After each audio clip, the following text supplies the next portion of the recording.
Buenas tardes compañeros, hoy le vamos a hablar sobre lo que es volumetría por precipitación. Mi grupo está conformado por mi persona, Edgar Mauricio Guerra, y acá mi compañero presente, Andrés Díaz.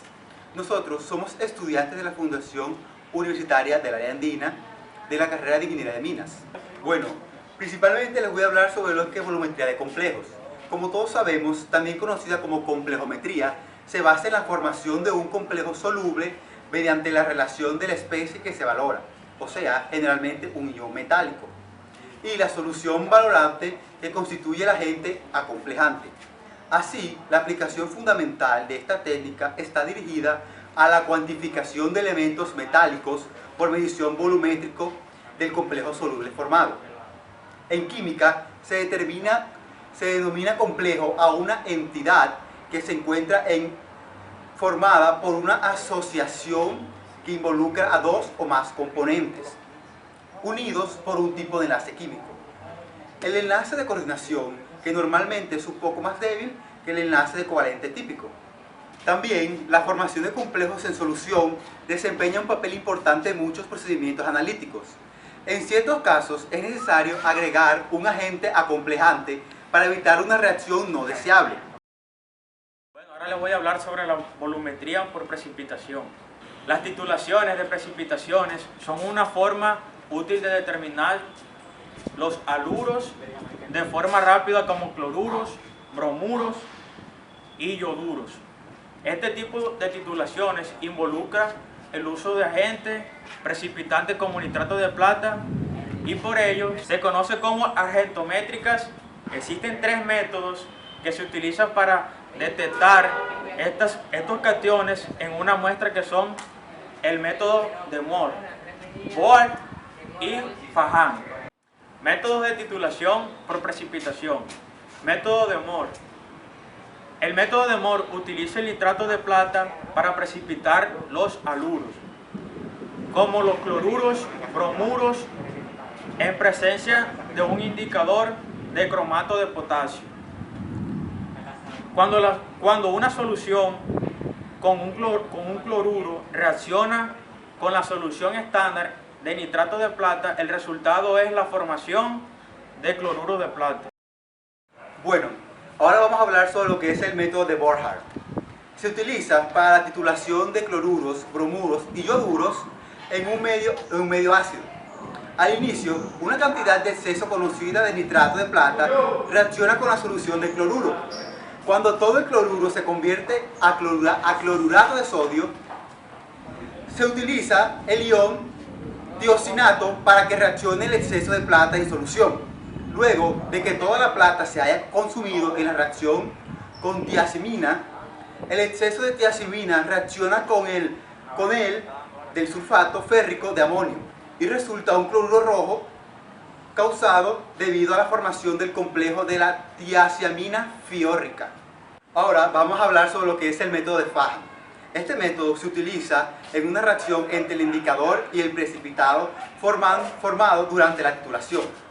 Uno tiene como diclofluorescencia, es el indicador, y existe como un anión en la solución.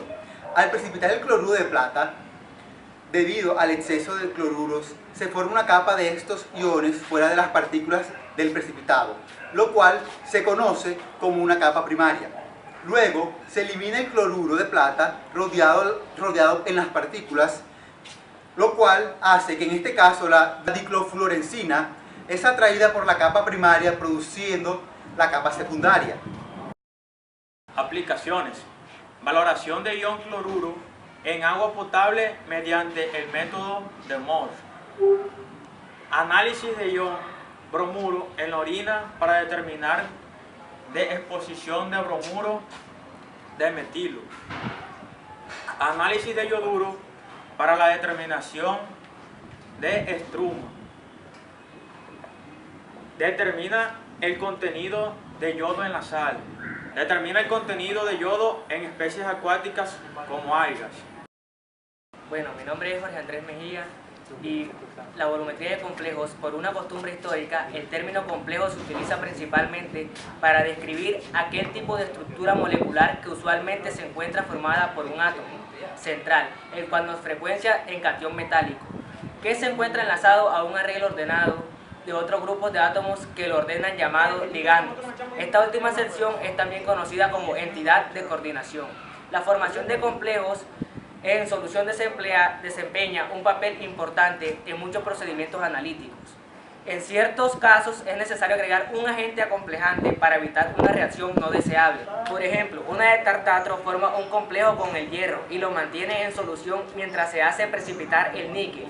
Con dimetilcloxima, determinaciones espectrotomoférmicas, muchas separaciones de intercambio iónico tienen lugar a complejaciones selectivas.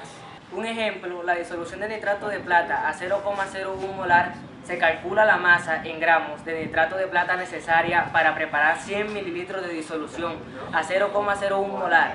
Se pesa dicha cantidad en balanza y de precisión. Se disuelve con extremo cuidado en agua destilada y se trasvasa al matraz aforado de 100 mililitros engrasado con agua hasta la marca. La disolución debe mantenerse en frasco topacio protegida de la luz al magnesio a 169.87 gramos mol. Otro ejemplo, el suero fisiológico es una disolución acuosa de sustancias compatibles con los organismos vivos debido a sus características definidas de homosticidad, pH y fuerza iónica. Este compuesto de agua y electrolitos y a veces, además de distintas sustancias como glucosa, se emplean en las curaciones de perforancias en la piel, en vómitos constantes y en obstrucciones nasales. El indicador es el cromato de potasio. Método de Mohr. En presencia de plata aparece un precipitado rojo de cromato de plata, fácil de apreciar frente al color blanco del cloruro de plata y el amarillo del indicador. El pH de la disolución de valoración debe ser comprendido en 7 y 10. El cálculo del contenido de cloruro en este tipo de muestra constituye el objeto de esta práctica. La determinación volumétrica de cloruros se basa en su reacción de precipitación con el ion de plata.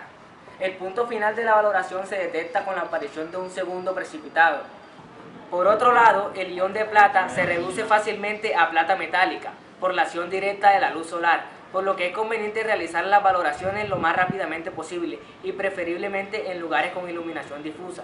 La intensa coloración del indicador obliga a añadir una cantidad inferior a la que teóricamente sería necesaria para que el punto final coincidiera con el punto de equivalencia, ya que en caso contrario sería difícil de apreciar la aparición del precipitado rojo. Esto provoca que el punto final se observe después de añadir una cantidad de valorante superior a la estiquiométrica. Este error se subsana fácilmente mediante la realización de un blanco.